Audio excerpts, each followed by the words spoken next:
Good afternoon, everyone. Thank you so much for joining us for the most awaited panel discussion today. And we have the theme on entrepreneurship. I am Aishwarya Khandelwal from Soil Institute of Management. Um, every one of us is going through a time which will define our generation in future to come. So today, there is a minimum resistance to change. Any blossoming idea, if given a right direction at the right time, can translate into big thing. And as an educator, the best we can provide to the students is the flourishing platform where their ideas can be nurtured. It is with this thought that we want to initiate a panel discussion today with soil alums who will be sharing their insightful journey from being a student to an entrepreneur. Let me also take this opportunity to introduce Dr. Vidya Iyer, who will be moderating the session. Currently, she is serving as the Faculty of HR at SOIL with the previous experience of teaching in the executive programs at IIFT, Narsi Monji, MTU, IBS Hyderabad, and Osmania University. Dr. Vidya has a penchant for speaking and effective writing and is actually known for her masterful ability to read between the lines and leading innovative initiatives at workplace.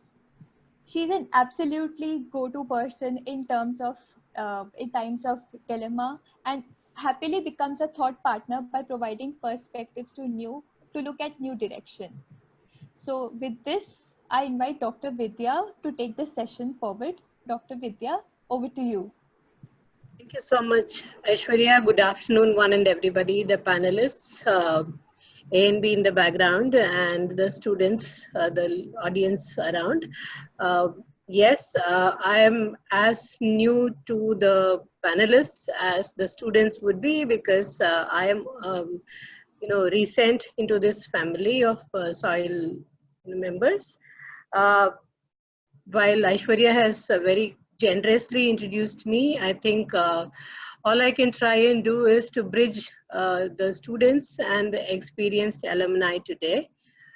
To begin with, I think rather than we going around with all frills, we should start without any much ado, and we would like uh, each of the alumni to initially give us a background of their journeys so far.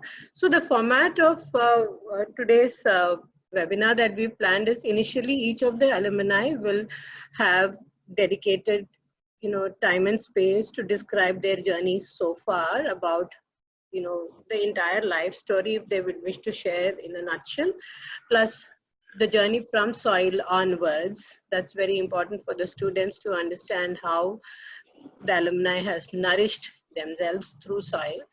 And we'll then take ahead a few pointed questions that we would like to probe and understand more about your roller coaster rides, because as we understand, entrepreneurship is no linear progression. It has its own ups and downs. So we would like to understand the exciting ups and downs that you faced and how you emerged from all these your adventures.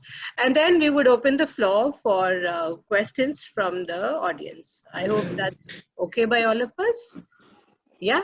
So let's kick it off with each of you going for your personal journeys and explaining how it has been so far. So would we start with the lady first, Yogita? All right. So, hi everybody. Ahuja. So I'll straight, cut to the time when I entered Soil as a student in 2010. I came in with about 7 years of experience in the world of training and development when I joined Soil, and I was a mother to a 1-year-old. That particular part of my life plays a very important role, and that's why I mentioned that upfront. And I did not know if I'll be able to catch up with everything that Soil had to offer when I chose to become a student again. But that had been one exhilarating, adventurous journey where a lot of times I thought of giving up and quitting, but each time there was a lot of support from the soil management as well as the soil professors across who who helped me keep going and not give up in spite of the multiple uh, you know dimensions which needed my attention. And my journey out of soil as a student entered back into soil as the project leader for executive education. So I worked with soil as well. And I worked there for about 3.5 years, leading projects in the vertical called executive education. I don't know what you call now, and leadership development and change management. So a lot of opportunities to work, to do good work there, and a lot of learning. I had to go to Bombay, and I spent about a year there. I've moved on, moved places, cities a lot in my life, thanks to my husband who's into sales and marketing. And I wanted to be with my family, so therefore every time I tried to move along. So that actually from Mumbai, about 4.5 years back, it brought us to Ahmedabad, a place where I had no friend, no relative, no business associate, no colleague. So absolutely zero connection at all. And that's where I also decided to start my entrepreneurial journey. That's where I decided to form a center, an academy, or a core of storytelling in my life. And one after the other, things started to happen. And it's been a very difficult journey to do it all by myself. It's still a sole proprietorship startup that I make, if I want to call it that way. But today we have the network, our associate network across India and beyond borders of India, in different continents. And I have my own team of educators who've been trained under me. And we work with the education sector as well as the corporate sector, leveraging the power of storytelling, which has been incidentally our ancient tradition and culture as well. So we're trying to bring back and revive the art of oral tradition of storytelling through the work that we are doing currently. So that's in a nutshell about me. And here I am speaking to all of you today. So it's a pleasure to be here. Awesome. Thank you. Awesome listening to you, and wonderful having, wonderful having somebody who's had a very multifaceted, approach to life so far. Going back and forth to school and then running it yourself in a different format must have been a very conscious choice, as well as a very, big exciting journey that you could carry back to your family as well. A lot of women in India specifically, I don't know about outside, our choices are, our decisions are actually a product of both our choices as well as the situations that we are put in. So one must know how to leverage each. So I think work-life balance is built in the decision itself. Yeah. Right. So can we now please move to Saurabh Dayal and then Sitesh. So Saurabh, can we hear from you, please?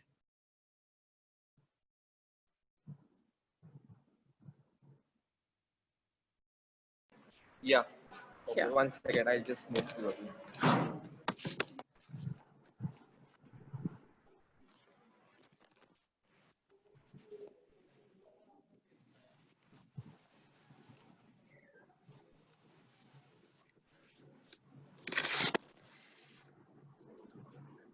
Sorry. Actually, I'm in office, so okay. So I don't know. I was there in the last webinar as well, where I was one of the panelists with other soil alumni, and I shared my initial journey. So, do you want me to repeat it? I can if people have not heard, if students have not heard. I think the audience is different, right? Okay. We have a mix of the previous and a fresh set of people, both. So I think it will be good to hear back. And I'm very sure that we don't verbatim repeat what we say. I think you can go a little, your contours can open up as well. Lovely. Go ahead. There is one story which I would like the students to know, and I'm sure they'll feel inspired by hearing it, which is how today we have 61 stores live, and how the retail expansion started. So I'll share the story कि पहला store कैसे खुला, and then how we rapidly expanded. So the thing was, we started off with the e-commerce website, and since I come from Paytm background, तो मेरे को थोड़ा बहुत experience था कि Vasu, I'm sorry, I'm speaking in Hindi in between. It's okay, or you want me to speak only in English? Okay.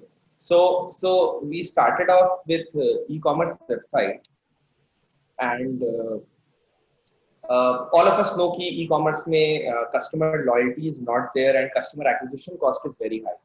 Since there is a lot of consumers in India, थोड़ा price sensitive country है, so things are not easy when you want to start a e-commerce website, and that too where Lenskart and Titan are the giants of optical. So we knew that it would be tough. So we made a website, and we started. And since I come from e-commerce background, so thoda bahut mujhe aata tha. So we reached a stage where we were doing around 100-200 orders a day, but we were not making money. Whatever earning we were doing, we were reinvesting in the form of marketing. तो एक भी रुपए का profit नहीं हो रहा था. And we thought कि ये never-ending game है.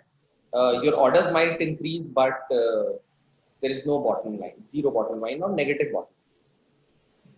And then you have a lot of expenses of your staff and chota site office staff.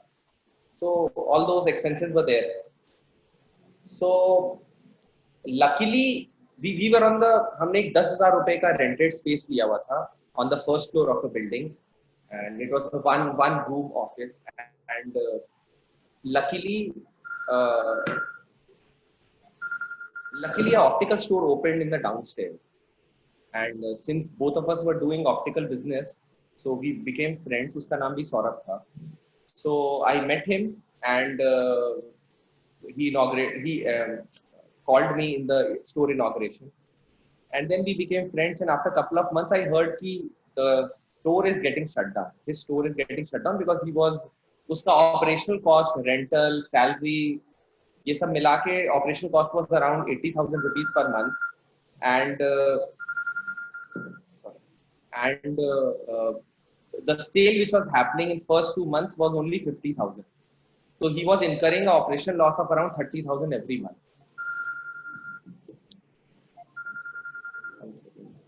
So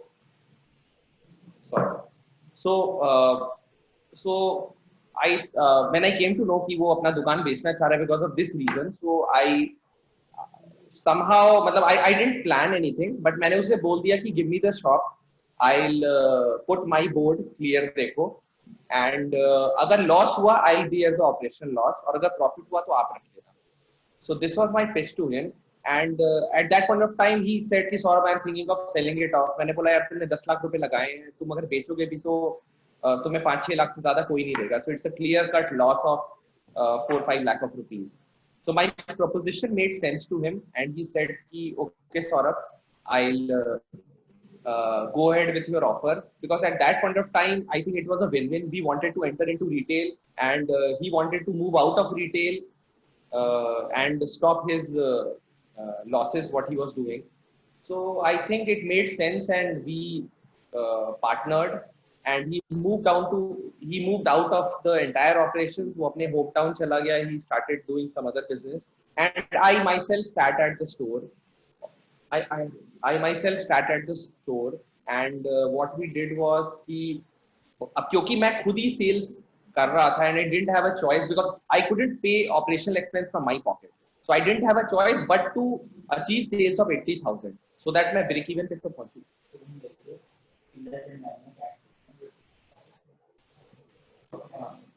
2 minutes, please. Sorry.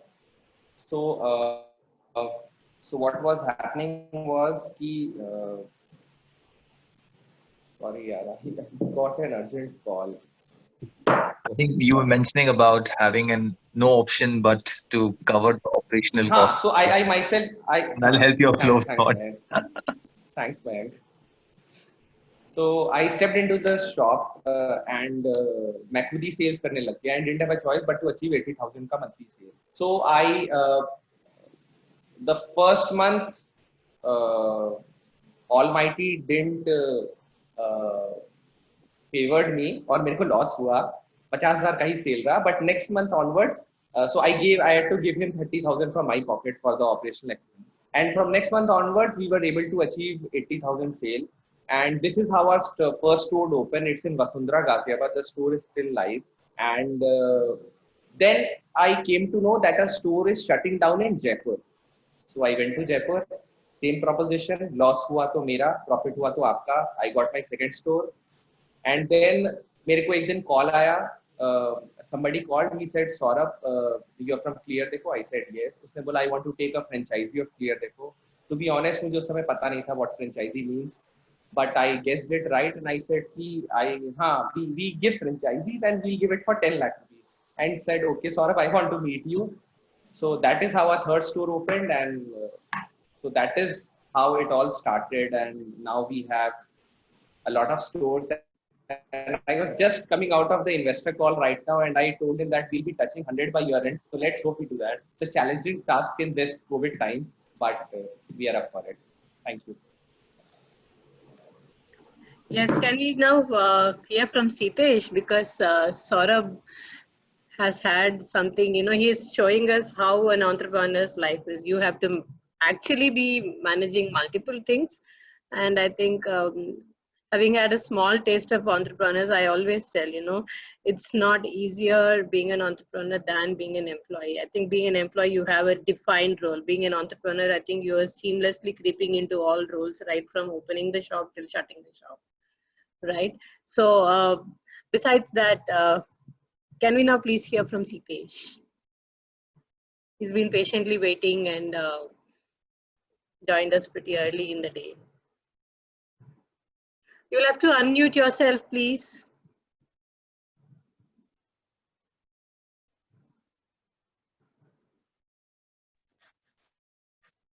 Yeah, am I audible? You're audible, but your video is now gone off. Yeah. Yes, it's perfect. Please go ahead.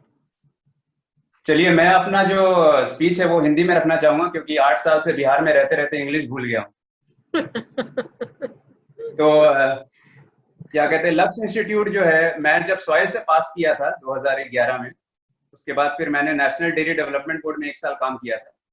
National dairy development board आप लोग सब लोग को पता होगा, क्या कहते हैं, वहाँ दिल्ली ऑफिस, दिल्ली में सफदरजंग ब्रांच है, वहाँ पे मैंने ज्वाइन किया था।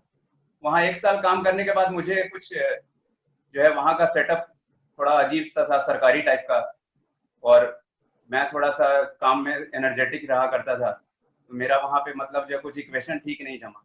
तो मैंने सोचा कि अगर इसी तरह चलता रहता तो लाइफ ऐसे ही निकल जाएगी, तो कुछ ऐसा किया जाए जो अपने विजन से अलाइंड हो। तो उस टाइम मैंने बहुत सोचा और विचारा कि क्या किया जाए। तो मैंने सोचा कि एजुकेशन सेक्टर में क्या कहते हैं मुझे आगे बढ़ना है। तो मैं जो है एनडीटीवी में रेजिग्नेशन दिया अपना, और 2012 में भागलपुर शिफ्ट हो गया, भागलपुर में बिहार, और मैंने अपना एक इंस्टीट्यूट स्टार्ट किया। तो बेसिकली क्या कहते हैं, हमारा इंस्टीट्यूट क्या है उसके बारे में मैं आपको थोड़ी सी जानकारी दे देता हूँ, और उसके बाद फिर जो है मैं अपने जर्नी के बारे में आपको बताऊंगा। तो हम लोग अभी जो है, हमारा एक इंस्टीट्यूट है भागलपुर में, और हम जो है क्लास 11th और 12th के स्टूडेंट्स को मैथ्स पढ़ाते हैं, और इस साल हमने क्लास 10th को भी उसमें ऐड किया है, क्योंकि हमारा जो इस साल ऑनलाइन एक्सपेंशन चल रहा है, तो हम ऑनलाइन माध्यम के जरिए क्या कहते हैं स्टूडेंट तक पहुंचने की कोशिश करते हैं। चलिए, इतनी क्या स्टार्ट हुई, तो इसका एक मतलब एक इंटरेस्टिंग स्टोरी है।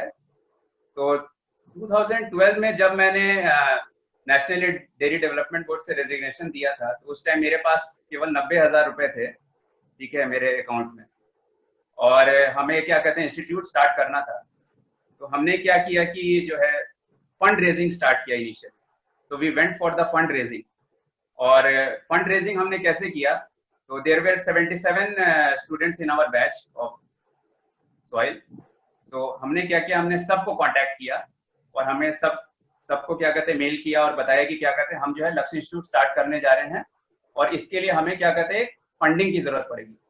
ठीक है, तो हमने क्या कहते हैं उस मेल में मेंशन किया कि हमें मिनिमम क्या कहते हैं पर हेड 5000 आप कंट्रीब्यूट करें। मैक्सिमम के लिए कोई लिमिट नहीं है, मैक्सिमम आप जितना देना चाहते हैं दीजिए, मिनिमम 5000 हमने रखा था। तो इनिशियली जब हमने ये मेल भेजा तो पहले तो कुछ कॉन्फिडेंस लग नहीं रहा था कि पता नहीं कितने लोग सपोर्ट करेंगे, लेकिन क्या कहते हैं इस एक मेल में ही मतलब मुझे लगता है कि हमारे बैच में टोटल 77 लोग थे, उनमें से लगभग 40 से 50 लोगों ने क्या कहते हैं तुरंत मेरे बैंक अकाउंट में 5000 रुपए ट्रांसफर कर। तो हमारे पास एक जो है ना एक फंडिंग तैयार हो गई जो कि 2 से 2.5 लाख की थी और मेरे पास पहले से जो 90,000 थे, तो 3,40,000 रुपए लेकर के मैं भागलपुर पहुंचा और मैंने अपना इंस्टीट्यूट स्टार्ट किया। तो फर्स्ट ईयर मैं बताता हूँ कि क्या हुआ। फर्स्ट ईयर में हम जब इंस्टीट्यूट स्टार्ट किया तो हमने काफी कैंपेन किया, हमने काफी मार्केटिंग की और हम एकदम कॉन्फिडेंट थे कि यार इतना ज्यादा कैंपेन मार्केटिंग किए हैं तो कम से कम क्या कहते हैं 500 स्टूडेंट तो आराम से मिल जाएंगे। और जब फर्स्ट बैच हमने स्टार्ट किया, ठीक है, तो जितने भी जो कैलकुलेशंस होते हैं ना एमबीए के जो पेपर्स पे किए जाते हैं वो सब ग्राउंड पे जाके फ्लॉप हो गए। ठीक है, केवल 2 स्टूडेंट हमें मिले थे फर्स्ट बैच में, ओनली 2 स्टूडेंट्स। ठीक है, फिर हमने सोचा कि नहीं यार क्या कहते हैं 2 भी मिले बहुत है, 2 से क्या कहते हैं 500 बनाएंगे। तो हम वी टुक इट पॉजिटिवली और हमने वहां से स्टार्ट किया। फर्स्ट ईयर में क्या कहते हैं it was very difficult for us to sustain.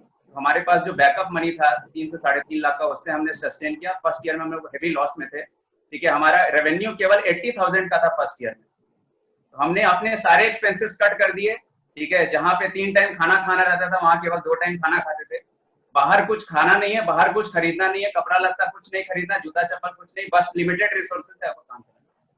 फिर सेकेंड ईयर में क्या हुआ, फर्स्ट ईयर में हमारे यहाँ टोटल जो है 80 स्टूडेंट्स ने एडमिशन लिया। ठीक है, उसके बाद सेकेंड ईयर में जब हम गए, ठीक है, तो वो नंबर जो है ना धीरे धीरे मल्टीप्लाई होने लगा। ठीक है, 80 से सेकेंड ईयर में 100 हो गया, उसके बाद 100 से 40, उसके बाद धीरे धीरे नंबर्स मल्टीप्लाई होने लगे। तो फर्स्ट ईयर से हमारा रेगुलर फोकस था कि हमें कंटेंट पे क्या कहते हैं फोकस करना है। Number is not our concern, क्योंकि ऑब्वियस सी बात है हम एक सोशल सेटअप में काम कर रहे हैं। ठीक है, तो क्वालिटी यहाँ पे बहुत मैटर करती है, क्वांटिटी ज्यादा मैटर नहीं करता है। हमारे पास जितने भी स्टूडेंट्स आए हैं हमें उनका ध्यान रखना है, हमें उन्हें बेस्ट क्वालिटी एजुकेशन प्रोवाइड करना है, यही हमारा शुरू से उद्देश्य रहा। तो हम लोग धीरे धीरे बढ़ते गए, हमारे इंस्टीट्यूट से रिजल्ट्स भी बनने लगे। ठीक है, तो फर्स्ट बैच में हमारे पास 3 स्टूडेंट आए थे और तीनों क्या कहते हैं सेकंड बार अपना बोर्ड एग्जाम्स दे रहे थे। हम बेसिकली 11th और 12th की तैयारी कराते हैं, तो 12th का बोर्ड एग्जाम्स होता है। तीनों सेकंड बार दे रहे थे एग्जाम, तीनों ही होपलेस विद्यार्थी थे और हमें कोई होप नहीं था कि 90s में आएगा, फिर भी हम उम्मीद लगाए थे कि वो पास कर जाए किसी तरह। तो फर्स्ट बैच में हमारे यहाँ से क्लास 12th में जो हाईएस्ट गया था वो 66 था और तीनों बहुत ही खुश थे कि सर क्या कहते हैं हम आपके यहाँ पढ़ के पास कर गए। उसके बाद फिर क्या कहते हैं हमारा जो नंबर है ना वो ग्रो करने लगा। 66 टॉपर का था फर्स्ट ईयर में, उसके बाद सेकंड ईयर टॉपर जो है 79 चला गया, उसके बाद थर्ड ईयर टॉपर जो है 89 गया। Then we enter into the 90s, फिर 90s में हमारे नंबर्स बढ़ने लगे।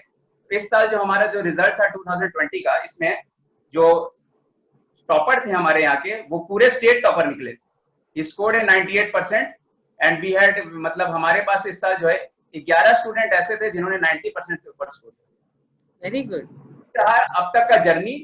ठीक है, आगे का जर्नी जो है इस साल हमने जैसे कि अभी कोविड-19 का जो चल रहा है, महामारी चल रहा है, हमें काफी टाइम मिला, तो हमने सोचा कि क्या कहते हैं यार ऐसे काम नहीं चलेगा, अब जो है इसे ऑनलाइन एक्सपैंड किया जाए। तो कोविड-19 हमें वो ऑटोमेटिक अपॉर्चुनिटी दे दी ऑनलाइन एक्सपेंशन। देखिए इंडिया में क्या कहते हैं एक बहुत ही जो है दुख की बात अगर कही जाए, it's a very sad story. अगर एजुकेशन की बात की जाए, हमें 70 साल हो गए इंडिपेंडेंस हासिल किए हुए, ठीक है, लेकिन आज तक भी क्या कहते हैं आप देखिएगा कि गवर्नमेंट के तरफ से केवल राइट टू एजुकेशन की बात होती है। ठीक है, लेकिन क्या राइट टू एजुकेशन के तहत हर स्टूडेंट का मतलब ये नहीं होता है कि जो स्टूडेंट उसे एफर्ट कर पा रहे हैं। मेरा कहने का मतलब है कि जो स्टूडेंट उसे एफर्ट नहीं कर पा रहे हैं उन तक हम कैसे एजुकेशन पहुंचा रहे हैं। जब मैं तो क्या कहते हैं पिछले 8 साल में कई सारे गाँव में गया हूँ बिहार के। ठीक है, कई सारे स्टूडेंट ऐसे होते हैं जिनके पास क्या कहते हैं खाने को पैसा नहीं है। अब आप बताइए कि उसका गार्जियन उसको कैसे स्कूल भेजेगा। अभी क्या कहते हैं कोविड-19 की वजह से हम लोग ऑनलाइन एजुकेशन जो ले रहे हैं, कई सारे मेरे ऐसे स्टूडेंट हैं जिनके पास मोबाइल तक नहीं है। ठीक है, तो वो कैसे क्या कहते हैं ऑनलाइन एजुकेशन जो है वो प्राप्त कर सकेगा। ठीक, तो राइट टू एजुकेशन का मतलब क्या होता है? हमने क्या कहते हैं इधर जस्ट 3 महीने पहले हमने बैठ के सोचा कि क्या कहते हैं अगर हम लोग इस तरह से चल रहे हैं और हमारे क्या कहते हैं इतने प्रयास के बावजूद भी अगर स्टूडेंट्स के पास क्वालिटी एजुकेशन नहीं पहुंच पा रहा है, तो हमारा ये प्रयास ही मतलब व्यर्थ है। कैसे पहुंचाया जाए उनको? तो हमने क्या कहते हैं इस साल जो है बहुत बड़ा प्रोजेक्ट जो है हम लॉन्च करने जा रहे हैं, और इसके लिए हमारे पास जो है हमारे पास 2-3 इन्वेस्टर्स भी है जिनसे हम रेगुलर टच में हैं। ठीक है, हम ऑनलाइन एक्सपैंड करने जा रहे हैं। हम ऑनलाइन भी एक्सपैंड करेंगे और ऑफलाइन भी एक्सपैंड करेंगे। ऑनलाइन कैसे एक्सपैंड करेंगे? तो ऑनलाइन क्या कहते हैं हम जो है ऑनलाइन एक्सपेंशन का तो आजकल क्या कहते हैं बहुत सारा माध्यम है। सबसे इजी और सबसे जो माध्यम है जो सब स्टूडेंट तक पहुंचा जा सकता है वो है यूट्यूब। हम क्या सोच रहे हैं कि हम अपना ऑनलाइन एक्सपेंशन करेंगे यूट्यूब के जरिए, और हमें इसे अक्रॉस ऑल सब्जेक्ट्स ले जाएंगे। केवल मैथ्स नहीं, it should B for physics also, it should B for chemistry also, it should B for biology, arts, commerce, सब कुछ। तो इसके लिए क्या कहते हैं अभी ऑनलाइन एक्सपेंशन का हमारा एक प्रोजेक्ट चल रहा है। तो अभी जो एग्जिस्टिंग सेटअप है जिसमें हम स्टूडेंट्स को मैथ्स पढ़ा रहे हैं वो तो हो ही रहा है, और साथ ही साथ हम लोग इस एक्सपेंशन प्रोजेक्ट पे भी काम कर रहे हैं, जिसके तहत क्या कहते हैं गांव के हर एक स्टूडेंट्स तक हम अपना क्या कहते हैं कंटेंट पहुंचाने की कोशिश करेंगे। कैसे? तो इसमें देखिए जिनके पास मोबाइल है वो तो इजीली उसको कर सकते हैं। अब रहा बात क्वेश्चन की जिनके पास मोबाइल नहीं है वो कैसे करेंगे? इसके लिए भी क्या कहते हैं एक उसमें प्रावधान रखा गया है। We are going to contact, हम जो है अपने सोशल मीडिया जैसे इंस्टाग्राम हो गया, फेसबुक हो गया, ठीक है, ट्विटर हो गया, लिंक्डइन हो गया, इसमें हम जो है ना जल्दी एक अपना कैंपेन स्टार्ट करने वाले हैं। उसमें हम क्या करने वाले हैं कि हम लोगों को रिक्वेस्ट करेंगे कि आपके पास देखिए आज की डेट में क्या है ना कि लोग हर 2 साल पे अपना स्मार्टफोन चेंज करते हैं। ठीक है, 4G आ गया, 5G आ जाएगा तो लोग ऑब्वियस ही बात है 4G वाले फोन को अपना डिस्कार्ड कर देंगे। हम क्या करने वाले हैं, हम उस कैंपेन के जरिए, ठीक है, उन 4G फोन्स को जो है ना अपने इंस्टीट्यूट में बोलेंगे कि आप हमको वो जो है ना फ्री ऑफ कॉस्ट दे दीजिए। ठीक है, क्योंकि ऑब्वियस सी बात है वो फोन तो उनके किसी काम का नहीं है। और हम क्या करेंगे इस फोन्स को उन स्टूडेंट्स तक पहुंचाएंगे जो मोबाइल फोन्स के एक्सेस नहीं कर सकते हैं। अब हो गया, माध्यम भी हो गया, कंटेंट भी हो गया। ठीक है, So can we just listen from Mayank and then come back to you, please, because he's been patiently waiting with us. Sorry for the interrupt, but yes, Mayank, would love to hear from you and then from Vasu as well. Thank you so much, Vidya ma'am. Very good evening to everyone who's part of this call. It's an honor to be part of this. I want to maybe share about my story in 4-5 minutes, and then I rather answer the questions of all the students, which will be honestly more helpful. I really firstly would like to share that I'm one of those students who was part of the charter batch. So I was the guinea pig in one sense, right? जिसके ऊपर सारा experiment हुआ है 10 साल पहले, exactly about 10 years back, 2009, right? So yeah, about 10 years back, 11 years back.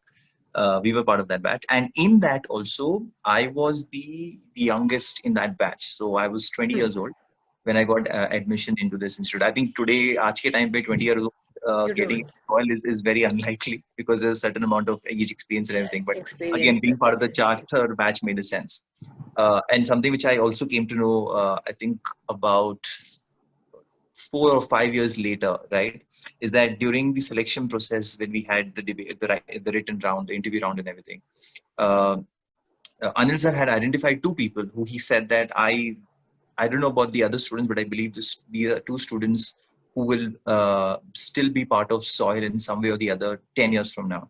And it's pretty amazing that actually 10 years from now I'm still speaking with you, and this is probably my I think what 7th or 8th time I'm part of some or the other event organized by Soil.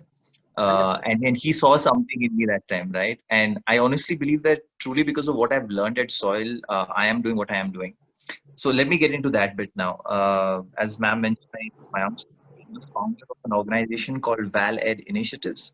And we basically are into the field of 21st century human values and life skills education. While a lot of us really believe that that's something which is hugely lacking today, integrity and ethics have gone down the drain. But, Soil is some place which is really trying to be a flag bearer in this space. And I was inspired by that. And I just want to take it one notch down in the sense of the age group. So I actually work with teachers, and honestly, the simplest and the best title which I would love to have, and I still always tell that to people, is that I'm actually a teacher. And that's what I've started my journey with. I also became an accidental entrepreneur because of my such strong need of doing what I wanted to do. I believe in my case, I actually converted my intention into an idea and my idea into a business. And I only did it for sustainability, for growth, so that I could take this to a bigger place. For me, that has been such an important thing. And the one thing which my organization has been working towards with all of us over here is something which we call as stronger and healthier character. And for me, that's a mix of achai, sachai, or uchai. If these three things are there in our life, I think there's harmony and balance. And for all of you out there, a lot of us entrepreneurs, like even Saurabh mentioned, it's not what it looks like from the outside. It has its own journey, right? Like Sitish ki journey itni achhi aur itni alag hai. Saurabh's is different, mine is different. And like all of you will have the same way. So there's no pre-chartered batch which you can kind of follow out in this. Like I, for example, when I came to Soil, I was super clear. So my father is a very famous eye surgeon in this country, and he has his hospital and clinics and everything. So his thing was very clear that I know I want a son who basically will help manage it, and I want another son who will basically be the medical part of it. So my brother succeeded. So he's now a surgeon, and he got married to another doctor. So she's now looking after the entire thing. It's the younger one who was a big disappointment, right? So because he didn't get through the medical part of it, and honestly, when I came to Soil, I'm like, okay, great, I'm going to do this course, then I'm going to go back and I'm going to do hospital management. I in fact even was super clear that I didn't sit for certain interviews, like Vodafone. Had one of the highest pay packages over there during my batch, and they said that we want this kind of candidate, and I didn't sit into it because I wanted to only go to Max, and this is how life turned out for me. I waited for Max, and unfortunately, the way it was scheduled, Max came towards the last, and I just said, I'm super clear. This is what I want to do. I don't want to sit. It's fine. And eventually, when I went for the Max interview, or rather, I applied for the Max interview, the very first line like broke my heart. You can only apply if you have 3 years full-time working experience. And my whole world came crashing down, and I'm like, now what do I do, right? I can't crib about it, can't cry about it. That's it, just come directly. I'm like, no, I'm going to come back with some experience. So then I went to Dalmia, right? And maybe in the later part, when Vidya ma'am asks questions, I'll maybe tell something more about this. So Dalmia Bharat Enterprises, which is in Delhi itself, that's where I worked for my first year. I had an amazing experience in HR. I had a great boss, and then came back to Bangalore. And that whole perennial question, that what gives me joy and happiness, came to me, and I eventually got into education. And that was basically listening to my heart. And it's listening to your heart. And as I told you, I didn't see whether there's a business opportunity. I didn't see whether this is a feasible idea, what's the concept. But I just said that if I have an intention, and if I can do this for the rest of my life with the biggest smile on my face, I will find a way. And I think that is something which made this entire thing. I'm not saying this is the recipe for you to go by with. I'm just saying what is my story. And that's how things happened for me. And yeah, and maybe one small thing to give you clarity of what makes our organization different. Like, for example, all of us believe in God in some form or the other, right? We believe He's everywhere. He's omnipresent. But we still have temples. We still have churches and mosques. The same way, we always believe that values are taught by our parents, by our friends, by everyone, but there should be a place for it. So our organization designed and built the world's first temple of values and self-reflection inside a school. And today we've actually built physical spaces where they practice things like empathy, compassion, loyalty, dignity, respect in the most beautiful ways. And maybe if I get some chance, I'll show that to you guys. So yeah, so this is some of the work which we do. And yeah, that's very unique to even listen to those ideas and how they are actually being applied. Great. We'll come back and probe you a little more to get more details of how your business, or I wouldn't say a business, how your setup actually works. We'll now speak with Vasu, and we would love to hear from Vasu about his story so far. Over to you, please. You're muted. Your voice. Yeah. We still can't hear you.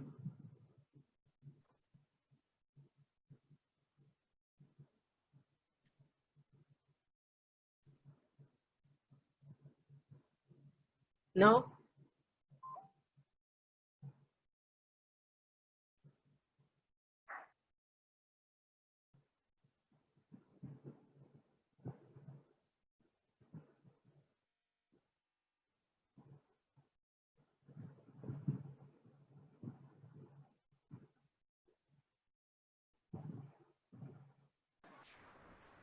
Mayank, we'll connect offline. You said your father is eye surgeon, right?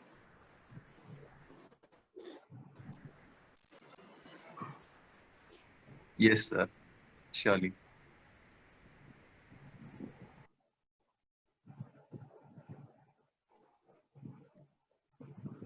Yes. Is it happening?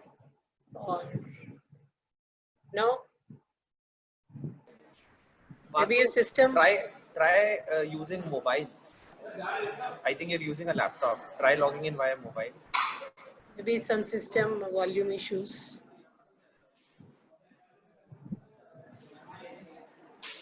Okay. I think he's saying that somebody else could start. That's what I was just going to ask him, that while he sets it up, we would possibly listen to one of you others. And then, yes, Aishwarya, you have something to ask, I guess. Yes. So after hearing all of your journey, I had one question as to what, how did you validate your idea? You might have got lot of ideas to solve a particular problem that you might have seen or witnessed that time, but you went ahead with this particular idea. So how did you validate it the same? This was particularly, maybe we can start with Yogita. Okay. All right. To first, just give you a straight cut reply. I'm still validating it, to be honest. I'm still in that process of validating it, but I didn't know how to put it in any other way, but yes. So about 6 and a half years ago, when I was, particularly I remember the day when I was sitting down and thinking about what am I doing in life.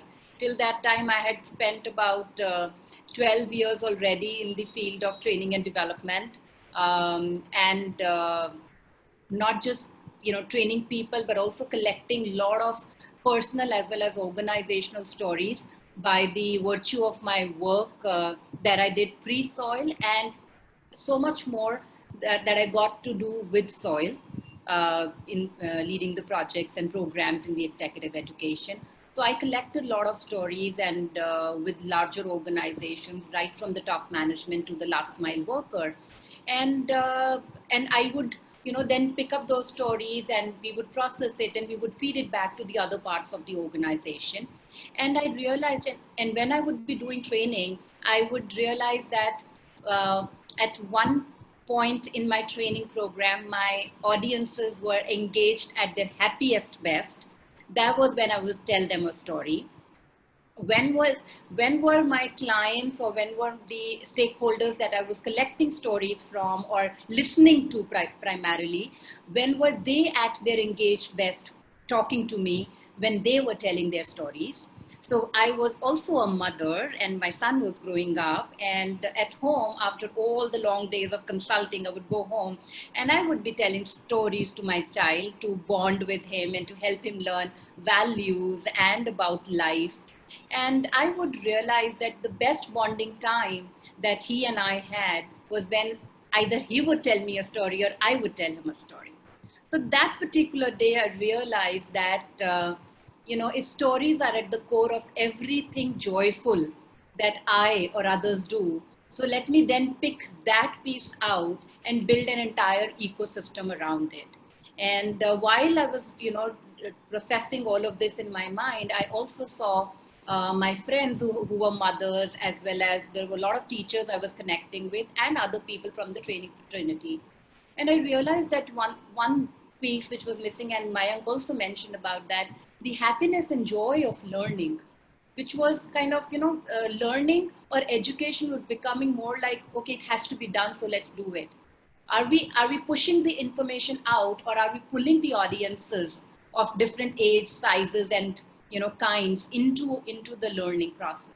So storytelling for me, it became one tool, one medium to spread and spread the joy of learning back into the system in various ways.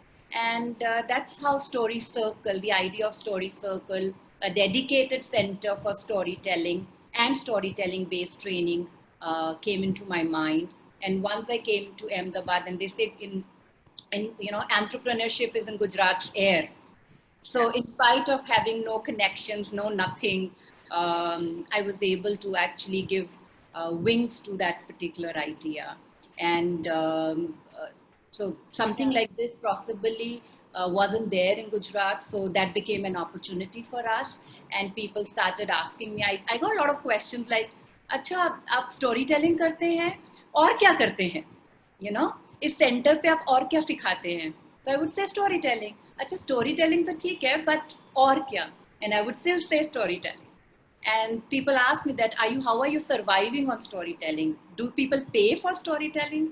And we are still, and that's why I said I'm still validating that idea, because till date, I get a lot of people coming to me saying that we would want to invite you to come and talk to us. We would want to come and, you come and tell us a story and blah, blah, blah. But do you want to get paid for it? Or does your team get paid for it?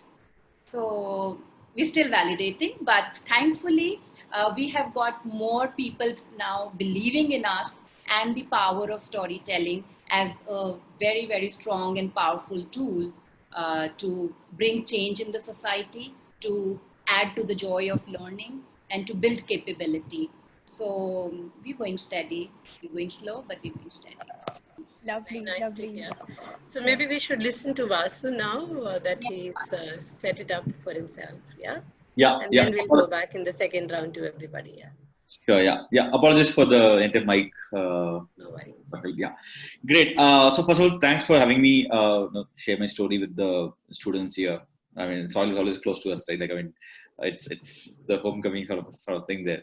Cool. So my journey, I think from soil to today, I think even when I was at soil, I wanted to be entrepreneur. I think before coming to soil, I was in Bangalore, and then there were only two type of people in Bangalore, right? Someone who's already started up and someone who wants to start up. So you sort of the ecosystem is very different. So in that soil, I know that someday I want to start up, etc. But like sort of figuring out what is the road to there and what all to sort of do, or what are things to check, do a checklist sort of before we really get to an entrepreneurship. I think by coincidence or etc. I think I got into a product manager role, which I felt sort of helped a great deal in terms of later in terms of the entrepreneurship journey. It sort of gave me closer. Then so I joined Hindustan Times as a product manager. Was largely working in the digital products there. So they had a division which had products like Shine.com, htcampus.com. Worked there for about 3 years. Then moved to a company called Taxi for Sure in Bangalore. Again, worked as a product manager there. Was looking at the driver side of products. And I think there was a time where like Ola took over Taxi for Sure. Then we were like looking at. We were like we thought we'll just get into another job. But there's a bunch of our friends, like the product managers, we felt okay. I think this is a good time to really give it a shot. Maybe you can just take 100 days and then try something. If it works out, good. If it doesn't work out, at least you can put a co-founder on the resume. Your salary sort of gets better, right? You can negotiate. People hire. If they see a founder, then they sort of end up paying a little extra, right? So that's how I think we just sort of came out, and then we want to start that. But I think we sort of found this whole thing very addictive and then exciting, etc. But I think the real story is in it is starting up and then journey from there. I think the first problem or the first mistake that we did was a very classic mistake. I think a lot of folks would know here is sort of falling in love with the solution than the problem, right? We felt okay, hey, you know what, this whole technology and there's a hyper local. I think people are buying food through Swiggy, etc. And which means that essentially grocery also people should buy. No one should shop out of home, right? So with that, there's a solution. Technology is a solution. I think then we should just put it on the consumers and then sort of expect to grow. But I think very soon reality caught with us, and then sort of we understood that the solutioning and then the technology is very different from the problem solving, or end of the day running a successful business, right? Which is getting your customers to pay. I think it sort of took us 6 months to figure out that our customers are not willing to pay, right? I think that's when I think we were just pretending that everything is okay for a long time, but then sort of things caught with us, and then we realized that I think if you're not able to make your customers pay for what you're doing, then I think you're not building a very fundamentally strong business, right? Right. So I think we started in mid of 2015, and then by end of 2015 we sort of got to a point where we realized that what we're doing is just building a castle of cards, and then not really any value creation. Then we started looking at what else can we do? Can we do something else more meaningful, more valuable, etc. So because our entire model was hyperlocal grocery delivery, where we used to just procure from Kirana stores and give it to the retailers, consumers, right? And the entire promise was like we will do it in 60 minutes compared to a big basket, which would sort of do it next day, right? So we want to like build a Swiggy for groceries back then. But the entire thing sort of fell apart. But what we sort of realized is because we were doing this, we got exposed to a problem which was much, much bigger or much more meaningful, which was the retailers that we were working with. We found that they had a hassle of going to market in the morning and then procuring vegetable fruits and coming back, right? Then the question is that there are HUL and P&Gs of the world for all of the products under the sky, but there are no Unilevers and Maricos and Peens of the world for vegetable fruits, right? No one really does it in a very organized way. The retailer has to sort of still wake up 3 in the morning, go to the market, do everything by himself, right? Then we said, no, then why not build an Unilever or a P&G for vegetable fruits? And that's how we sort of saw an opportunity and then pivoted sort of overnight. And then I think in about 48 hours, the company was completely turned around, right? We were a B2C, we were marketing, and then overnight we shut down everything and then said B2B, and then like started getting new warehouses, etc. Right? So that was the first thing. But I think the post that is what the real the fun or the real scale came in. I think once we got into B2B, just purely about how to really real problem solving, right? In terms of not just burning money, but getting a growth, but like really how do you really get more scalable, more profitable business. I think in the last 4.5 years, we've been largely doing that, figuring out how to really scale this model, how to make it profitable, etc. And I think if I look back, what sort of worked for us is I think we were very in retrospect, I think we were very quick to learn. I think we pivoted very fast in a lot of things, right? Even within B2B, we sort of changed very fast. I think our ability to sort of learn faster helped us, I think in the entire 5 years of journey to weather a lot of challenges. I think that's how I would sort of summarize my learning or journey in the last 5 years. Wow. Yeah. So Sitesh, how did you actually know that this was what you wanted to do? What was the validation for you? देखिए क्या कहते हैं, मेरे साथ एक privilege रहा है शुरू से कि क्या कहते हैं, right from the school days till the time I started लक्ष्य, मैं जब भी जहां पर भी गया हूं ना, मुझे कुछ स्टूडेंट्स अच्छा मिल गए. जैसे जब मैं स्कूल में पढ़ता था तो मेरी फिजिक्स केमिस्ट्री बहुत खराब थी, लेकिन मेरा मैथ्स बहुत अच्छा था.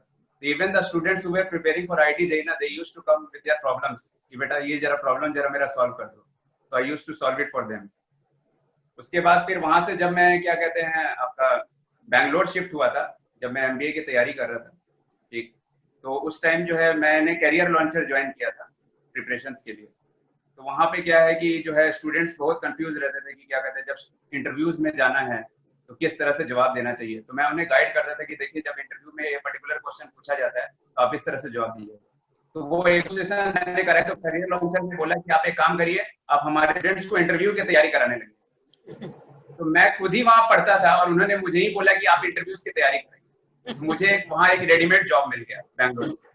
फिर जब मैं सॉइल आया तो मैंने सोचा कि हो सकता है कि भगवान ने कुछ मेरे लिए यहाँ पे भी रखा होगा, और लकीली मुझे एक ऐसा एनजीओ मिल गया जो एजुकेशन सेक्टर से काम करता था, वो है आधारशिला. तो जब मैं वहां गया तो वो हमसे पूछे कि क्या कहते हैं, मेरे से पूछे आप क्या पढ़ा सकते हो. तो मैं बोला मैथ्स मेरे बहुत क्लोज है, तो आप मुझे मैथ्स के स्टूडेंट दे दो, मैं उन्हें मैथ्स पढ़ा दूँ. तो वहां पे मुझे स्टूडेंट्स मिल गए जो कि क्या कहते हैं ये. और फिर वहां से जब मैं निकल के national dairy development board join किया, तो मैं जिस ओनर के यहाँ रहता था, हमारे जो मकान मालिक थे, उनके कुछ बच्चे थे वो मैथ्स में बहुत कमजोर थे. तो वो बोले आप एक काम क्यों नहीं करते, ऑफिस से जब आते हैं तो हमारे इन दोनों गधों को क्या कहते हैं थोड़ा सा ज्ञान दे दिया करो मैथ्स से रिलेटेड. तो उन्हें भी मैं मैथ्स पढ़ा दिया करता था. इस तरह से जब टोटल समराइज किया जाए, तो जब मैंने सोचा कि क्या करना चाहिए, तो मैंने कई लोगों से कंसल्ट किया कि ऐसा क्या किया जाए। तो सब बोले इसमें इतना क्या सोचना है, तुम तो शुरू से पढ़ाते आ रहे हो, ठीक है, और मैथ्स तुम्हारे सबसे क्लोज है, तो तुम निकलो क्या कहते हैं गांव की तरफ, तुम्हें गांव में अच्छा भी लगता है, और जाओ पढ़ाओ वहां पे गांव के विद्यार्थियों को मैथ्स। तो मैं वहां से फिर निकला, क्या कहते हैं, लक्ष्य इंस्टीट्यूट स्टार्ट किया, और मैंने सोचा कि वही चीज किया जाए जिसमें बहुत अच्छा आनंद आता हो। मैथ्स से मैंने क्या कहते हैं अपना जर्नी स्टार्ट कर दिया। तो इस तरह से वो चलता गया। That's very nice. So yes, can we hear that from Saurav as well? You sure what you wanted to do is exactly what you're doing, or you're still validating, as Yogita said? Also, the very fact that you are in the spectacle business, whereby you're not wearing spectacles. So, what led you to actually solve this kind of a problem? Actually, the validation is that 4 out of the 7 people attending here are wearing specs. And those who are not wearing specs, they should, because they are using electronic devices, so they can clear. They offer zero power Blu-ray protection lenses. So that's I can validate that because my father is an eye surgeon itself. You should buy 2 specs, one for your father and one for yourself. Okay, so this is something जिसमें validation की जरूरत नहीं है. To give you some statistics, 550 million people in India don't have access to. So 550 million people in India को चश्मे की जरूरत है इंडिया में, and only 250 or only 300 million people are being served via unorganized optical retail chain and branded optical retail chain. 250 million people in India still don't have access to affordable eyeglasses. That is where the gap is, and we are just trying to bridge this demand supply gap by opening up stores in tier 2, tier 3 cities. For example, we just opened a store 1 week back in Agar. I've heard myself the city for the first time. It's a small progressive city in MP, and we opened there. And similarly, we have huge expansion plans for these type of cities, because यहाँ पे you will not find Lenskart and Titans of the world. Even if you find a normal optical store, a brick and mortar optical store, that will not be very standard. There will not be eye testing equipments. The price will vary with different customer. एक customer bike पे जाएगा तो उसको 500 का दे देंगे, एक customer गाड़ी में जाएगा तो same चश्मा उसको वो 2000 का दे देंगे. So there is no standardization, there is no hygiene, there is no infrastructure, proper infrastructure, good range of good quality chashma. The lenses are not what they call, they will tell you that they are selling anti-glare, but they will just be a piece of glass. So validation was not required. चश्मा is something जो 50 साल पहले भी use हो रहा था और 50 साल बाद भी यूज होगा. This is a need based product and evergreen product. So हमें बहुत ज़्यादा validation की जरूरत नहीं थी. We just wanted to fit in कि कहाँ पे fit होना है. So Lenskart and Titan have a certain TG, and so if, again, one more stat if I give you, there are around 1 lakh optical stores in India, and you will not believe कि Lenskart, Titan, all the brands whom we know are only about 2,000 or 2,500 or maximum 3,000 stores.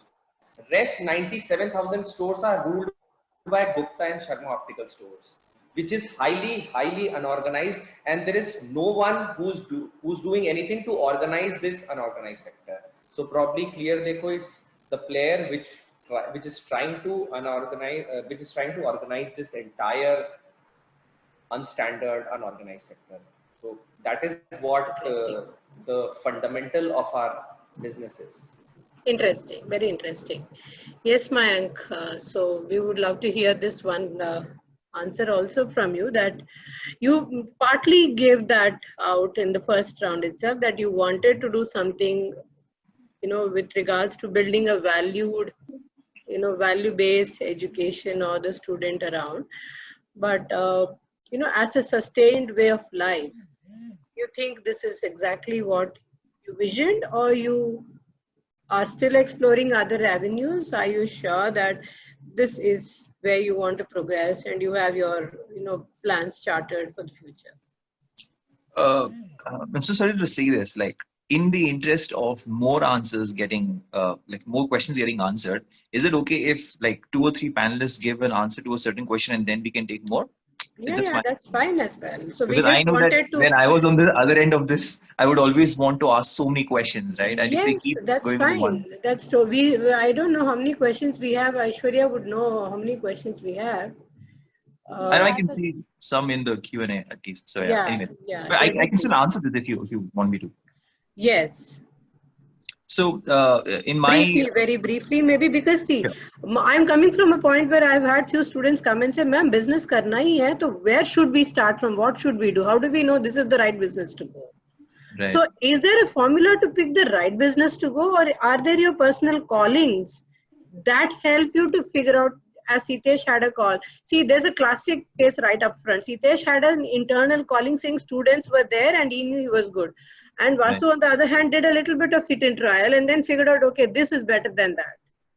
So right. something like, if there is an inner calling, it's very clear. You're not looking around for validation, right? Exactly, yeah. So we're just looking at one's background, how it would help a student to understand. Are there formula for validation, or is it just your inner calling that you know is validation? Well, my perspective on that would be till you're searching for validation, there'll always be validators, right? If you stop searching for validation, then this whole process will honestly stop. Honestly, I don't think that any one fixed idea or directive or ideology will last for forever. It always needs recalibration with period of time. So my suggestion in a most briefest way would be at that point of time which you are in, right, and you're doing this research to understand what would work and what would eventually move towards a positive direction, like go by that. My suggestion also would be not to get too attached to one idea or one validation, because it might not be true over a period of time, right? Like for example, COVID is one of the best game changing and game leveling experience. A lot of those people who thought that this would work now, I mean, with the whole advent of online and digital years, and especially getting accelerated because of now, I mean, the whole timeline has changed. The whole objective and preference of people has changed. For example, education, at least the space which I am in, it's set to be transformed for the good or the worse, we don't know, but it's going to be affected and changed hugely because of what's happening now. So that's something I would definitely say, that in your personal success quotient, right, 101%, never abandon your idea for someone else's idea. For example, now say someone is listening to Saurabh right now, right, and he gave you certain statistics about the country, about it's so unorganized. I'm sure there is one student in Soil Center right now. Sir, Saurabh बैठ के करा तो मैं क्यों नहीं कर सकता, right? अकेला क्यों खाएगा पूरा वो केक? मैं भी जा सकता हूँ. But if you don't remember, you aren't Saurabh, right? Saurabh had a process which he went through. Saurabh had a certain experience, ideology, thinking, skill set, all of that matched. And that's when he's there, and that's why he is who he is, right? You might find it in a different space, right? You might find it in the same space also. But what's more important is being true to yourself, right? Truly, is that the idea which you want to work on, right? I think that level of validation is first required, internal validation, right? While all of us keep searching on कि कौन सा business अच्छा है, the better question to ask is मेरे लिए कौन सा business अच्छा है, right? What works for me is a very pertinent question to ask. And if you're able to answer that question with all honesty and truth, and not get swayed by an emotional moment in your life or a turbulent, then I think you'll make a much better quality decision which you can live with for a long amount of time. Because entrepreneurship is a marathon; it is not a sprint. So for all of you in there that I'm going to do this startup, then sell it off. Trust me, you're thinking like that 1%, but that 1,000 people don't get that route and shouldn't honestly go that route, right? It's not worth the risk at all, right? So go in to build something of value, right? And value comes with time. You go for the shortcut road, you will burn up your hands way more often than not. So yeah, in short way, I would mention that first. Right. So that's exactly where we were coming to, I don't know how many questions and in what line the questions are, but my personal interest is what both of you actually said, that do I make a business because, I see fancy in it. And as Vasu said, I have a certain skill set. I like this business as a solution. I can solve these problems. But I think the best fun of entrepreneurship is to solve the problems that are there in the society. Can you wear the glasses of the society and see what problems are there to be solved? Like either a problem or a particle of a problem possibly, and then generate ideas around that, and possibly lead that into your long-term marathon, as you call it. Put your layers and steps on it, and yeah. So Aishwarya, how about the questions, so that there's a one-on-one and we can do the minimum intermediation that we need to. Yes, yes, sure. So there's one specific set of questions. Basu saying something, I guess. Yeah, sorry. So I just shared a video link. Actually, I sort of learned a lot from this. Right, I think this sort of talks about the very specific question. We'll save it up. Yeah. We'll save it up. At least I will save it up for Sure. future viewing. Yeah. Thank Good. you. Sorry. Go ahead. So there are particular set of personalized questions which we all wanted to ask you in person. So we can start with Mayank. So you gave a TED talk, TEDx talk in December 2017. Right. And that was based on 3 formula to build character in children. So on this platform where we have a lot of young people hearing this webinar, could you take us along those 3 formula which you had stated in that TEDx talk? I have no idea. I don't remember. I give anywhere between 50 to 60 talks a year, which is pretty much like one per week, right? And that TEDx platform talk was kind of on those lines. By the way, that was like my second TEDx talk, right? I did one, I think 1 year earlier than, or second year before that. But if I were to recollect and tell you something around that, with the process of whole character building, right?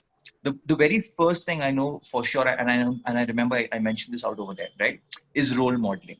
A term which a lot of us hear about, but we very barely follow. Like, for example, how many of you truly believe that we need lesser violence and anger and abusing in our lives, right? No one likes when to get abused in this thing. But if I were to ask the same question in a different way, कि आप में से कितने लोगों को गुस्सा आता है, right? I'm very sure 90% of them would raise their hand and say that, yeah, I do kind of have a little bit of a temper issue. So we despise the same things which we ourselves have, right? So if we do not follow out on the same path, it's going to be very, very difficult for us to kind of move out, right? And that's one of the first basic foundations of character. Like, for example, in our own business model, what are the things which we changed in the way that we are approaching this challenge is, we kind of brought in real life role models to actually teach children about life lessons, right? Like, for example, if someone's going to tell you that, you should not be bogged down by failure, don't give up and keep trying. It's very easy to say when you have lost nothing or you've not done anything about it, right? But if in case a person who's actually done a business, made a huge loss, but like recovered from that, right? If he comes and talks about it, it's a very different level of conviction, right? Someone actually, for example, is in the field of research and he's saying that, how optimism is so important if you have to crack the solution to a cancer drug, right? So we actually have architects, lawyers, designers, PhD graduates, professors, people from business background. They are the ones who come and deliver this thing. So that's one of the very simple things that one should follow about role modeling this entire process. Another thing which I can definitely for sure add is character is not built by your birth. Like, you were not born a good person, neither were you born a bad person. You were born a person, right? It is the environment around you which made you who you are and what you are. So it's extremely important that when we're trying to build healthy character, whether in adults or children or in anyone else, look into the environmental factors very, very importantly, right? Like, for example, they say you're a sum of the 5 people whom you hang out with. And for every student over here, remember, for this 1 year, who are the 5 people at SOIL whom you're going to spend more amount of time with will pretty much reflect back, right? Or what your story is going to be 10 years from now. So it's pretty much in our hand. And it is, like, for example, bachpan se they've been telling us, sangati ka asar padta hai, right? So aapki sangati kya hai is a huge outcome on character as well. So like, for me, these 2 things are very important. Like, I'll give you a small example. And I think, Vidya ma'am, I don't know if I get a chance again to do this or not. I want to show everyone something interesting. Okay, you see this? This book is 11 years old. Okay. This was my book in SOIL. right? A And memoir. so for me, I'm just going to show one segment to you. Okay, so all the students out of there, this is my segment of guest speakers, right? So every single person who visited Soil, right, whatever they really spoke and which connected to me, I still have it written down over here. And whenever I get stuck, I kind of go through this, right? One thing is that you're going to have a lot of people, right? And like maybe some of you are even in fact making notes. If you're not making notes, like reflect right now that do I really think that I'm going to remember every single pearl of wisdom which people are sharing out over here, right? And if you are writing, second question is that if you're writing it down, how do you know that you'll have access to this, right? Like I'll read something very interesting which maybe you guys can benefit from, right? I'm just flipping pages and I'll tell you who the person is. Okay, so I'm telling about someone called Mr. Arun, who is the founder of Polaris, if you've heard of it, right? So he said something called have such intimacy and intensity with the customer that they can't leave you no matter what, right? Some companies remain 1 crore, some companies remain 10 crore, and some companies remain 100 crore because they don't rejuvenate to grow into something new. For me, that's something to really think about. That if I don't keep evolving around, like none of this will make sense, right? I'll tell you something which Mr. Subodh Bhargav, who was the ex-chairman of Eicher itself, right? He said something. He says that work is love made visible, right? That's the best definition of work I've ever heard, and I still use it even today, right? Even out, right? That work is love made visible. So if you do what you really love, you'll happen. So for me, this is one practice which I did, and this is how my character is built by reminiscing on these kind of thoughts, right? But I'm also able to do it because I have this. What's your practice, right? Which you do on every single day. So that's one thing I will suggest maybe everyone. Thankfully, 10 years ago, the mobile phone didn't invade our lives as much as it does today. So Today, at the end of the all day, what you pervasive have is a now, mobile phone. You could walk into a class. You have phones which are very savvy note makers. You can have audio captions, anything, and the Siris and the others do so much for you, the Alexas, that I think this habit is a good reminder to say, it's a very good way of making your learning recorded. You should try the note thing if that works for you. Yes, try try what works for you, but give the book also a try. Correct. Shown a The good result recording to a lot of of your people. knowledge helps you remember and do it very well. So I hope see I kind of answered your question. Yes, very much. The last part actually is very interesting and very impactful. I think I will remember to pass it to every other student that I come across. There are two questions up front which are yet to be answered, and some of them I think overlap. So we'll club a few of them and let you know.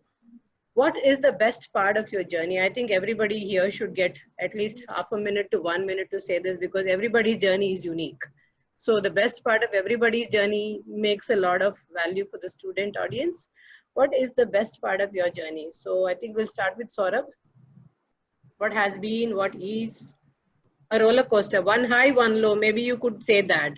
If it was a high, how exciting it was. If it was a low, how did it build resilience in you that you came back?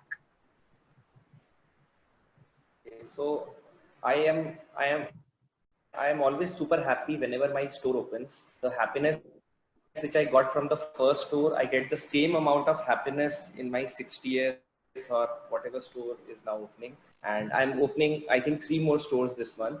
And after मतलब मैं starting के 30 stores तो मैं खुद रात भर जगता था, because सुबह 10 बजे का opening होता था. So I used to put chashma on each racks. And I used to clean the floor, mop the floor, everything I used to do. I did this for 30 stores. Now we have people to do that. So I don't participate in the store fabrication. I have not even visited a lot of my stores physically, but I get joy whenever my store opens. And each and every comment which I read of congratulations or wishes, it actually means a lot, and it fills me with a lot of joy and pride and everything. So thanks everyone for that. And low ka, there have been a lot of, so COVID is nothing new for us. We have had a lot of COVIDs earlier, and somehow we have always figured out a way to come out of COVID, and we will come out of this phase as well. So I have a story. Do you want me to share? Yes, a quick one. Low. A quick one, okay. Yes. Low is a more interesting learning. Yeah. So few might have heard. Let me just again share it. There was a stage when we didn't have. This was a stage in first 6 months of our starting up, और पैसे zero हो गए थे. Literally, let's say we were sitting on 1st of January, and I had a payroll and office expense of 1.5 lakh rupees, and literally zero हो चुका था bank account में, and the only choice left to us was to shut down the company. Now, what we did was कि I'll make it very fast. What we did was कि weekly markets लगते थे, सोम बाजार, मंगल बाजार, बुध बाजार, and हमारे parents और हमारा पूरा अपब्रिंगिंग बचपन से यही रहा है कि हम एवरी मंडे, जैसे मैं वसुंधरा में रहता हूँ, वसुंधरा गाजियाबाद, तो एवरी मंडे साई मंदिर के पीछे वो मार्केट लगता है जहाँ पे मम्मी मुझे लेकर जाती थी. I used to carry the fruits and the vegetables for her, and jhola. I used to be that guy for her, and she used to buy all that. So that was in my veins. It was always in my back of the mind कि यहाँ पे sale होता है. So what we smartly did is that एक दिन, मतलब let's say 1st of January था वो, तो 1st January को मैंने गाड़ी उठाया, गाड़ी में मैंने 200 चश्मे रखे, and I came to this stall, this place. सोम बाजार मंगल मतलब मंडे को लगता था, तो मैं वहां पे मैंने चश्मा लगा दिया. सो मैं स्टोरी आराम से सुनाऊंगा when I get too much of time. So मैंने वहां पे चश्मा लगा दिया, and first day we did 5,000 rupees sale. I sold 50 चश्मा for 100 rupees each, 5,000 rupees sale. So something struck me कि 5,000 a day means 1.5 lakh a month. That is exactly what I wanted, and I continued to do this for 6 months on the trot. We were able to, मतलब it was, आप soil के pass out हो, आप I am a pass out of DPS, BTech किया है, MBA किया है, and then आप रोड पे आ जाते हो एंड यू आर सेलिंग 100 रुपए में चश्मा नीचे दरी बिछा के. आई डोंट नो, मैं बता नहीं सकता हूँ कि कितना टफ सिचुएशन था. योर पेरेंट्स आर सेइंग कि क्या लड़का पागल हो गया, पता नहीं क्या. I am married also, so wife भी, वो तो आज भी सुनाती है खैर, लेकिन वो भी बोल रही थी पता नहीं सौरभ पागल हो गया, पता नहीं क्या कर रहा है. And somehow, so this phase I cannot remember, because that pagalpan is what is required, right? That fitur is what brings you up and down. That's necessary. And that this incident made us fearless. मतलब इससे बुरा क्या हो सकता है कि आप road में चश्मा बेच रहे हो, इससे बुरा तो कुछ नहीं हो सकता. That is the spark that makes you go. It's like the dynamo that spins off. Wonderful, great. So something like that. Situation, yeah, आज भी अगर ऐसा सिचुएशन आएगा तो I have 100 employees, all of us will sit on ground. Wonderful. So something as you know, Saurabh said something from Yogita. She did mention that she has had to move cities, so her story is not linear at all. But my story is a zigzag all the time. So it keeps going up and down. But specifically talking about the law, actually. The point when I actually wanted to become an entrepreneur 4.5-5 years back, and with my husband was new in the city, I was new in the city, and we didn't know where to, and I didn't know where to start because he was so busy with his own work. And I would tell him that, look, Lalit, I want to start this thing. Any kind of clues? And he said, I don't know, you figure it out. I said, okay, that door is closed. Nobody knows me. What do I do? But then I met somebody. I actually received a call from a person who's in a common group, and he happened to be in Ahmedabad, and he reached out to me with a message saying that, Yogita, there is this networking meet that, do you want to come and attend as my guest? And I was, prior to that, I was on bed with a broken back for the last 2 weeks. And I was like itching to get out of the bed. And I was like, chalo theek hai, networking meets don't excite me too much, but let me go for this one. And I went there, and that was actually BNI, Business Networking International Meet. And they were planning to start a new chapter there. And from there on, actually, one person, the person who was facilitating the meet said something in Gujarati. There's a word called Orkhan, which is, and they would say sabse badi khan or khan in Gujarati, which actually means your net worth is equal to your network, or your network is your net worth. So that's when I kind of, my mind opened to the power of building the network. And that is where I also realized I'm actually taking another question, which is you're learning from soil. I used to always hear Anil say that, that build your network. And I wouldn't listen. And because I'd also kind of graduated in HR, for me, it was like, okay, you sit in your office, you focus on administration, you focus on planning and do everything. Why go out and sell? But all my life, even at Soil, I had to do business development. And here I was, and I realized that particular day and till today, possibly, I've been fortunate that today in Ahmedabad and all over Gujarat, when somebody takes the name Yogita, they know it's the storyteller Yogita and the person who leads the storytelling organization called Story.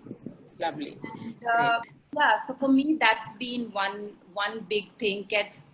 You can be nobody, but then if you realize what are the opportunities that you have your way and you leverage that, build your network. And constantly another thing which I focused on, and it came from Shyam Vishwanathan. You would have all the students listening here would know him.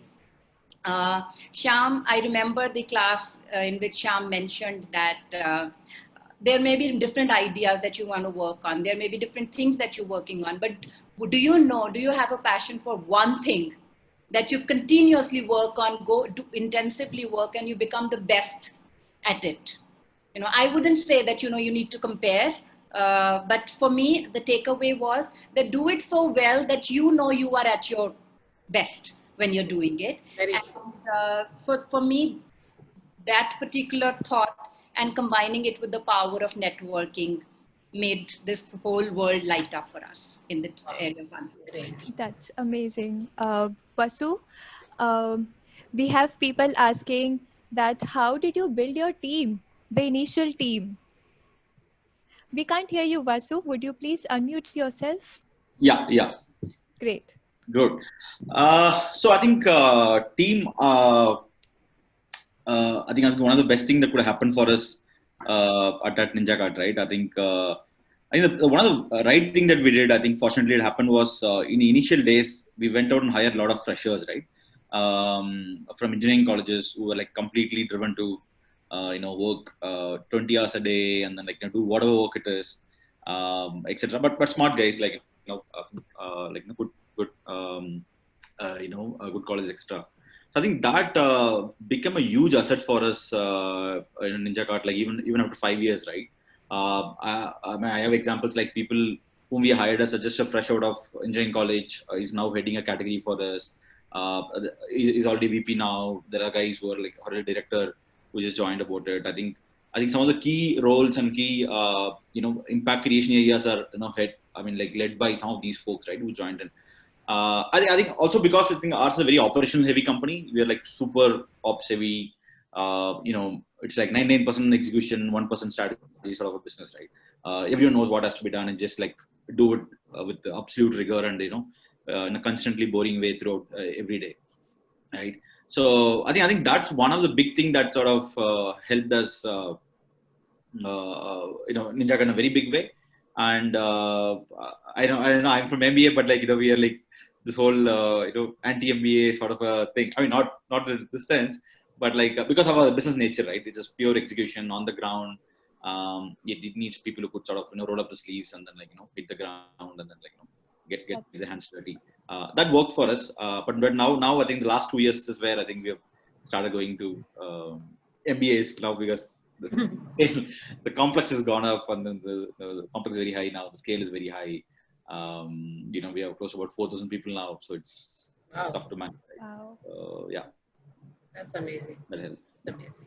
Yeah. Amazing, Vasu. Wonderful journey that has been. True.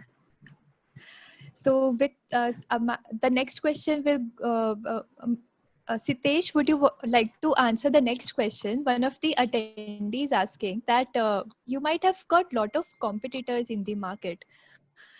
People who must be teaching before even you entered the market. How did you survive that competitive spirit at that time? Okay actual में क्या है कि जब हम भागलपुर आए थे उस time पहले से यहाँ पे बहुत सारे कोचिंग इंस्टीट्यूट्स थे जिनके पास एक बैच में 400 विद्यार्थी पढ़ाई किया करते थे. तो मैं एक चीज श्योर था कि क्या कहते हैं, मैं जब भागलपुर आया था, मैं तो एज ए सोशल सेटअप इसे मान के चल रहा हूँ। जब भी आप इसको सोशल सेटअप मान के चलते हो तो यहाँ पे आप ये नहीं देखते हो कि आपको कितना क्या कहते हैं अर्न करना है। आपका मेन उद्देश्य होता है कि समाज का उससे सेवा होना चाहिए। तो इस चीज से एक तो शक्ति मिलता था अंदर से कि कंपटीशन तो हमको देखना ही नहीं है कि किसके पास कितने विद्यार्थी हैं। यहाँ पे तो कई सारे टीचर्स थे जो क्या कहते हैं महीने का जो है 10 लाख तक कमाते हैं, ठीक है। तो वो हमारे माइंड में था ही नहीं। हमारे माइंड में शुरू से ये था कि जो कंटेंट हम प्रोवाइड करने वाले स्टूडेंट्स को वो क्या कहते हैं बेहतर से बेहतर हो। तो हर साल हमारा जो है ना, हमारा प्रयास यही रहता है कि जो facilities which we are providing to the students and the content which we are providing to the student, it should be of top class. तो हमारा उद्देश्य हमेशा यही रहता है और यही हमें ड्राइव करते रहता है। हाँ, उसकी वजह से सेकेंडरी जो चीजें होती है जैसे रेवेन्यू ऑटोमेटिकली ग्रो होने लगता है, ठीक है।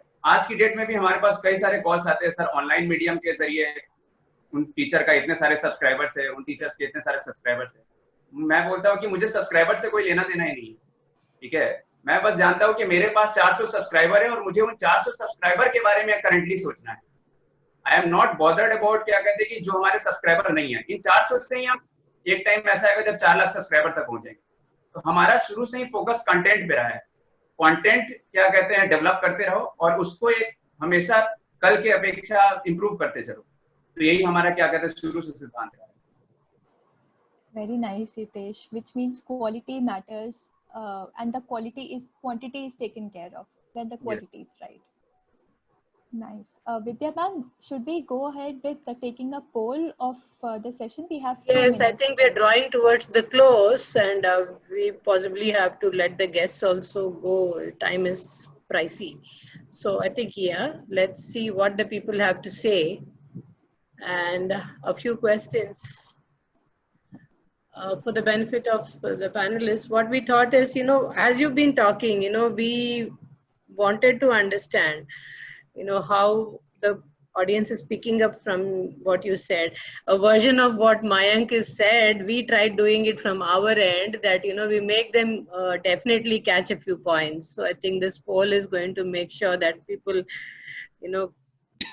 have a few sticky points in their head when they leave. No, I think while sort of people do that, Yeah. I think I have a few things which I Please, think. wonderful. Yeah, the poll can happen by itself on the background. I felt maybe someone sort of told me this when I was doing my MBA. Sort of helped me in a big way, right? Sure. I think first thing is just learn Excel, right? And a lot of things I'm not say is going to be very trivial. I don't expect like a changing advice or tips here. First thing is learn Excel and learn very deeply, right? I mean, I see a lot of folks just struggling with VLOOKUPs and then macros and etc. Macros still fine, but like at least learn some of the basic Excel, but learn it very deeply. I think you're going to spend you'll not realize that your business will run on Excel, right? At least for the first 3 years or 5 years, right? I think that's one thing. Second is learn to take interviews. I think as a student you may not really get that chance, but wherever it's possible, learn to take interviews. I think the only thing you will do after I think a few years is just hire people, right? And I think sort of get that right. I think a lot of things will fall in place. I'm sure Shaurav will sort of agree with me, right? And one thing I sort of tell people is just learn how to interview better, effectively. And I'm sure there are a lot of good books. I think Soil sort of teaches on that. So sort of learn that skill. And the third is, I sort of, it's not like a important thing, but I would tell people that learn coding. And then don't get panic when I say people that don't learn coding. It's not because you have to build your own app or build your own thing, right? It's just purely from developing a problem-solving mindset, developing a mindset that sort of understands tech in a better way, than a Right. Right? And it's fairly easy. I mean, you have fantastic online courses these days from edX or Udemy. You just get in like a weekly couple of hours and then you can sort of do that. I'm not saying you go and develop an app and put it in the Play Store, but like just learn the basics of it. It just gives you a different perspective, right? And the fourth thing is just read a lot of books. When I say read books, I'm saying you read more books from a standpoint that where you can read faster, because once you start, you will not have time to read a lot of books. And if you could sort of pick up a speed where you could complete a book in 3 days, I mean, with your current schedule, then I think that's a great way of learning for you to do that, right? Do you still read 3 days a book? No, I don't do that. So we have all moved to Blinkist for short reads. Okay. My personal opinion is, I mean, the problem with Blinkist is that it doesn't make you think, right? I mean, for me, Yeah, it's just a short read. Just a summary. That's it. Yeah. So I think these are the points that so do that. But again, one thing is, like, don't let your MBA become your own baggage. I mean, don't think yourself that it's because I have done MBA, I will not do this sort of work and this sort of thing. Oh, that was Saurabh's best example. I think it's a life changing thought. Yeah. You can keep your degrees in one place and go ahead with the business. Yeah. That's why I keep telling people, right? India's, I think, the more number of unicorns are founded by non-MBAs. Right. So just like don't sort of put yourself a constraint that because you're an MBA, you will not do certain sort of job. Totally awesome. It's such a nice bouquet to see of you. One in the education sector, one in the para education sector, two of them rather in the para education sector, borderlining education and changing mindsets, and one of you in the core, India's founding food, and the other one in the semi-healthcare.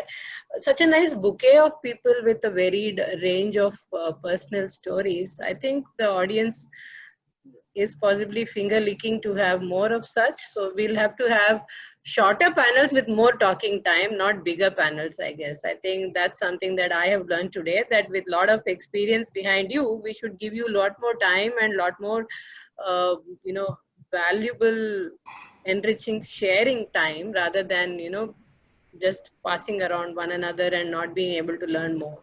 Maybe if not individual time, maybe asking for too much of your time. Maybe we should have not more than 2 to 3 of you in one panel so that we can hear more out of you.